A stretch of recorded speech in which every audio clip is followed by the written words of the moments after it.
아, 이거 경찰 신고하면 되는데? 경찰 신고하면은 그냥 이 사람들은 바로 그냥 감옥행인데 뭐가 무서웠을까요?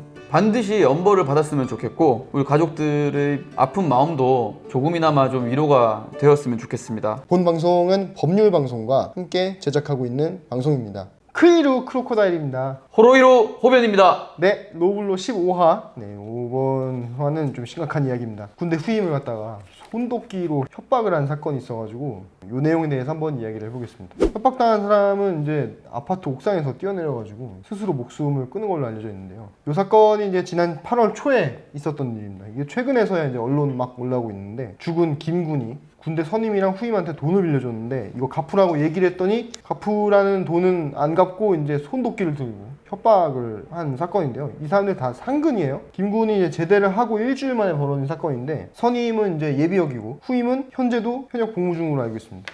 이 김군이 이제 두 사람한테 이제 빌려준 돈이 총 400만 원이라고 하는데 여기서 이제 30만 원만 돌려받았다고 합니다. 근데 이 빌려준 돈이 군 적금이래요. 근데 이게 만기일이 8월 5일인데 이걸 알고 노린 것 같아요. 이거 갚으라고 하니까 이제 제대로 답변도 안 하고 이제 변명하고 협박까지 당한 거죠. 그러다 이제 8월 8일 오전에 이 선임하고 후임이 김군 집에 손도끼를 들고 찾아갑니다. 엘리베이터 찍힌 영상을 보니까 도끼를 가방에다 놓고 이런 게 아니고 그냥 들고 있어요. 그냥 밖에 보이게. 이렇게? 그냥 들고 가가지고 이렇게. 그래서 세 사람이 옥상에서 만났는데 만난 지 8시간 후에 스스로 목숨을 끊었다고 합니다. 이 두 사람이 이제 김군을 막 협박을 해가지고 오히려 돈을 더 뜯었대요. 그래가지고 김군이 후임한테 35만 원을 송금하고 500만 원 대출 조회까지 했다고 합니다. 그렇게 협박한 다음에 절대 티내지 마라 이렇게 입마음까지 했고요. 협박을 당한 뒤에 이제 5건 정도 더 대출을 알아봤다고 하는데 네. 이 김군이 되게 착하고 내성적인 성격이라고 하더라고요. 그래가지고 그걸 악용해서 돈을 좀 무리하게 뜯어내려고 한 것 같습니다. 시키는 대로 다 하니까.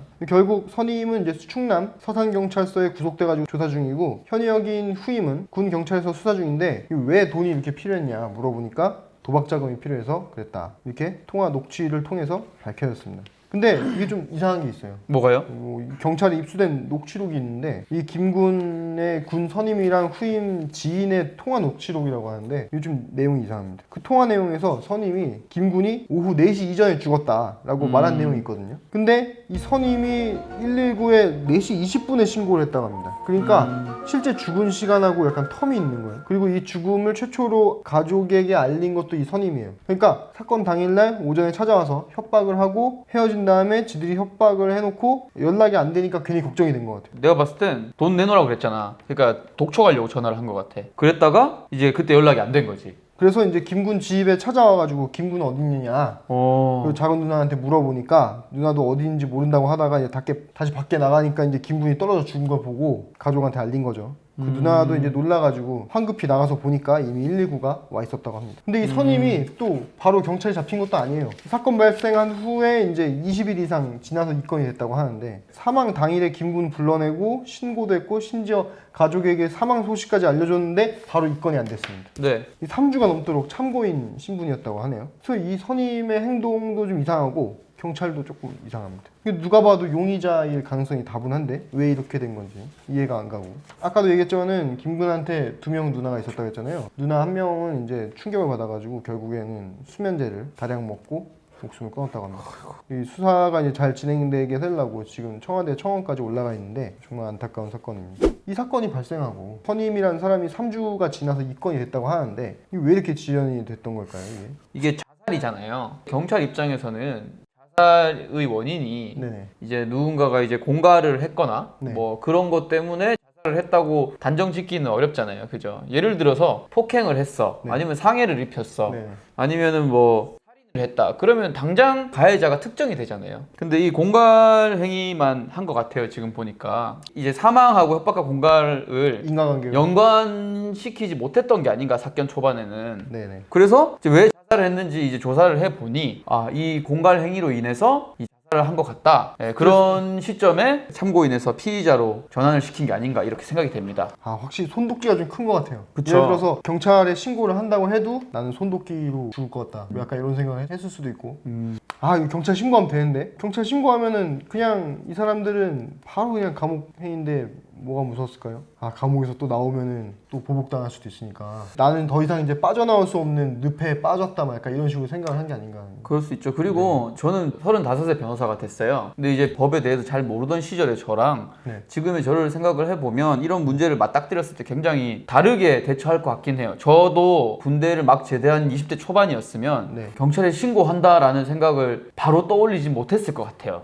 얘네가 이제 특수공갈 혐의를 받고 있다고 하는데 이렇게 손도끼로 협박을 해가지고 결국 죽게 만들었잖아요. 네. 이렇게 되면은 형량이 뭐 최대 어느 정도까지 나올 수 있을까요? 예, 이 특수공갈이라는 게 공동하여 공갈하거나 위험한 물건으로 공갈을 했을 때 적용되는 죄인데요. 이제 형법은 특수공갈에 대해서 1년 이상 15년 이하의 징역을 정하고 있어요. 근데 이제 대법원 양형위원회 양형 기준을 한번 살펴보면 특수공갈의 경우 기본적으로는 10월에서 3년 정도의 형량을 정하고 있고 가중사유가 있을 경우에는 2년에서 5년 정도를 정하고 있는데 이 사건 같은 경우에는 이 공갈이나 이런 괴롭힘이 되게 지속적이었을 것으로 보이고 그쵸. 그리고 죄질도 굉장히 나쁘고 무엇보다 이제 피해자가 자살을 했잖아요. 그런 면에서 이제 가중하여 처벌될 가능성이 충분히 높다. 그런 면에서 2년에서 5년 정도 나올 수 있지 않을까 생각이 됩니다.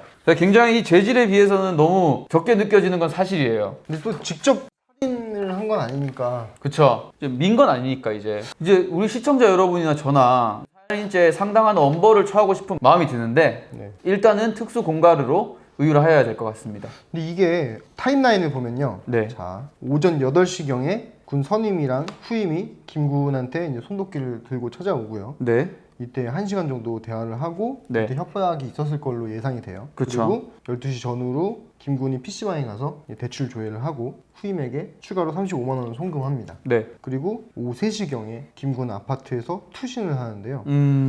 4시경에 이제 선임 최 씨가 김군을 찾으러 김군 집에 옵니다. 그리고 김군 누나를 만났는데 김군이 당시 집에 없는 것을 알게 되죠. 그리고 이걸 발견한 선임 최 씨가 4시 20분에 119에 신고를 하고요. 그리고 4시 반에 선임 최 씨가 김군 집에서 누나한테 김군의 투신 사실을 알립니다. 근데 여기서 이제 12시 전후 이후에 이제 3시 그러니까 지금 투신할 때 네. 같이 없었죠? 지금 이제 언론에서 확인할 수 있는 사실로는 네. 뭐 이거 이상은 지금 확인이 안 되는 거죠. 그죠? 그렇죠. 네. 이거를 만약에 뭐 손도끼로 막 협박을 해가지고 이렇게 떨어지게 만들었다든지 그러면 그건 살인죄잖아요. 살인죄죠. 네. 2년에서 5년? 5년 나오겠죠? 이거 이 정도면. 그리고 군법으로 처벌받으면 형량이 좀 높지 않나요? 뭐 반드시 그런 건 아니지만 네. 그런 경향이 있습니다. 네. 네. 후임은 군인 신분입니다. 네, 군인 신분에서 이제 이런 일을 저지른 거니까 네. 전역을 하고 나서도 일반 법정에서 군형법으로 처벌을 받잖아요. 맞습니다. 근데 이제 김군이 이렇게 죽었는데 그런 살아있는 가족들이라도 이 빌려준 돈을 받아야 될 거 아니에요? 네. 그러면 이 돈은 이제 가족 구성원이 받을 수 있도록 하는 그런 법 제도가 있을까요? 경찰에서 강제로 뭐 돈을 갚아라 뭐 이런 식으로 강제적인 조치를 할 수가 있는지. 뭐 경찰에서 그렇게 하는 건 없고요. 네. 이 가족이 김군의 상속인이 되잖아요. 김군의 채권도 김군이 가진 재산권의 일종이기 때문에 김군이 선임과 후임에 대해서 가지고 있는 채권을 상속받아서 이를 행사할 수 있습니다.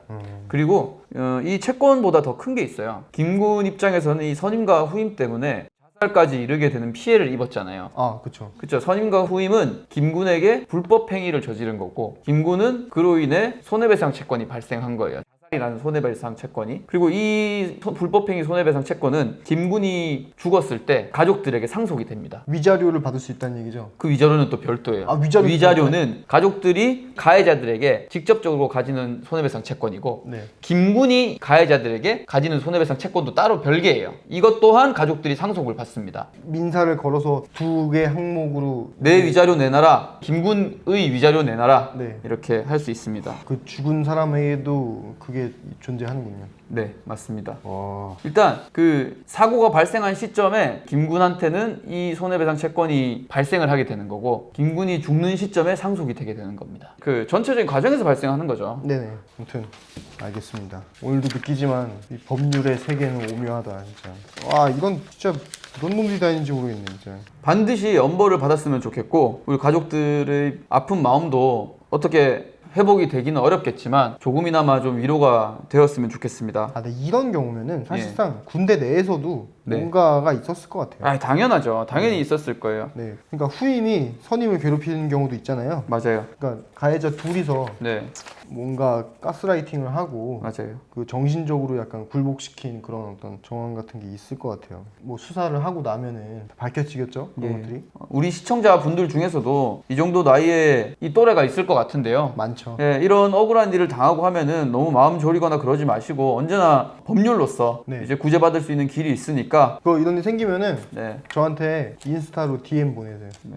어떻게 해야 되는지 다 알려줄 테니 그냥 개인적으로 연락을 주세요. 그렇죠. 뭐 이제 나쁜 생각하지 마시고 네, 절대 예. 이런 거는 우리가 도와줄 수 있어요. 크로코다일의 어떤 상담소가 운영되고 있으니까 네, 그런 거는 다 공짜로 운영합니다. 그래서 오늘은 여기까지 하고요. 다음 시간에 또 이런 슬픈 사고는 없었으면 좋겠어요. 네, 일단 다음 시간에 뵙겠습니다.